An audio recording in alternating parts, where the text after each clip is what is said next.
I'm very happy that the health officials and experts from countries in our immediate and extended neighborhood are meeting today.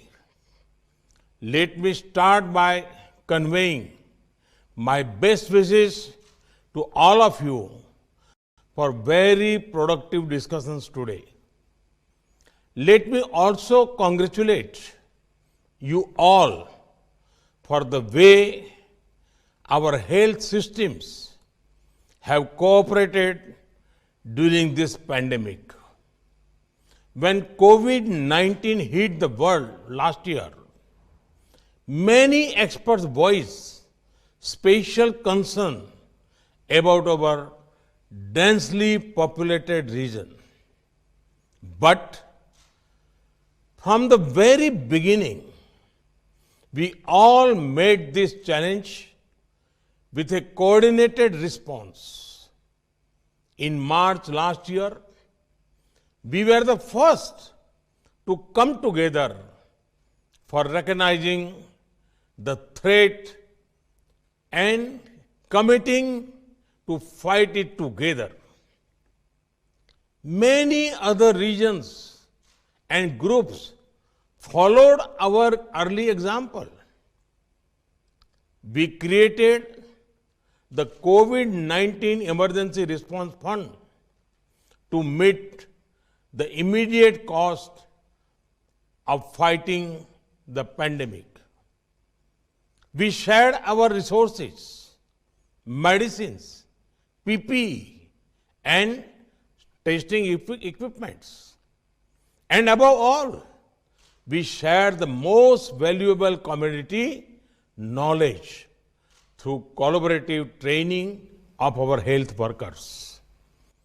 Through webinars, online courses, and IT portals, we shared experiences and learned from each other's best practices in testing, infection control, and medical waste management. We developed our own best practices based on what worked best for us. Each one of us contributed immensely to this pooling of knowledge and experience. Friends, this spirit of collaboration is a valuable takeaway from this pandemic. Through our openness and determination, we have managed to achieve one of the lowest fatality rates in the world. This deserves to be applauded. Today, the hopes of our region and the world are focused on rapid deployment of vaccines. In this too, we must maintain the same cooperative and collaborative spirit. Friends, over the past year, our health cooperation has already achieved so much. Can we now think of raising our ambition further? Allow me to make some suggestions for your discussions today. Can we consider creating a special visa scheme for our doctors and nurses so that they can travel quickly within our region during health emergencies on the request of the receiving country? Can our civil aviation ministries coordinate a regional air ambulance agreement for medical contingencies? Can we create a regional platform for collating, compiling, and studying data about the effectiveness of COVID-19 vaccines among our population? Can we similarly create a regional network for promoting technology-driven epidemiology for preventing future pandemics? And beyond COVID-19, can we also share our successful public health policies and schemes? From India, our Ayushman Bharat and Jan Arogya schemes may be useful case studies for our friends in the region.